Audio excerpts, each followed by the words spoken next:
എന്റെ കൂടിയിരിക്കല്ലോ നിറച്ച് സാധനം വേണം. അത് നല്ല ഹൈടെക് ആയിട്ടുള്ള സാധനം. ഒറ്റ തെരിയ കഴിഞ്ഞ ഒരു സീലിംഗ് ഫാൻ എന്തെങ്കിലും കൊണ്ടുപോയാൽ മതി. എന്നെ കെട്ടിട്ട് കുട്ടിയുടെ സീറം എപ്പോഴും മാറിയില്ല. ഇപ്പൊ അതല്ല, നമ്മൾ അയൽവാസി അംസാക്കല്ലേ ഓല മോളെ കൂടിയിരിക്കലിന് ഒരു പിക്കപ്പ് നിറച്ച സാധനങ്ങളാ കൊണ്ടേക്കും. അംസന്റെ പേരിൽ ഒരു പിക്കപ്പ് സാധനം കൊണ്ടേക്കുന്നുണ്ടെങ്കിൽ കൊമ്പങ്കാട് തറവാട്ടിന്ന് ഒരു തമിഴോടിക്ക് സാധനം കൊണ്ടുപോകണം. അത് എന്റെ മാപ്പിളുടെ ഇടയിൽ മെയിൻ ആകാനല്ല, ഞാനും അംസിയുള്ള എന്താ കിടക്കാതെ കാര്യം പറയാനേ.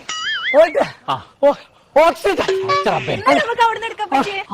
കിട്ടുന്നില്ല. ഞാൻ തരാം. എന്റെ കുട്ടിന്റെ ശ്വാസം പോകാൻ നേരത്തെ എന്റെ കുടിക്കലുള്ള സാധനം വാങ്ങലും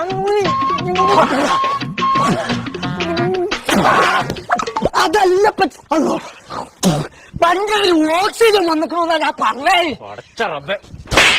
എല്ലാം എന്താ ഞാൻ ജീവൻ പോകാന്നല്ലേ വിചാരിച്ചേ. മോൾട്ടി മാറ്റോ പോവല്ലേ? വോൾട്ട് അല്ല പോണ്ട്, നമ്മള് രണ്ടാളെ പോണ്ട്. പിക്കപ്പിന് സാധനം കൊണ്ടേക്കണല്ലോ, അതിന്റെ മേക്കപ്പ് നിക്കണം നമ്മള്. മൂപ്പര് മേക്കപ്പ് ഇട്ടിക്ക്. മേക്കപ്പ് ഇട്ടിക്കല്ല, വണ്ടി എടുക്കാൻ കുഞ്ഞപ്പ മഞ്ചേരിക്ക്. അതല്ല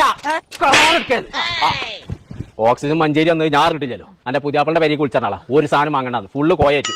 സാധനത്തിന്റെ പീറാൻ കെട്ടിത്തരാം.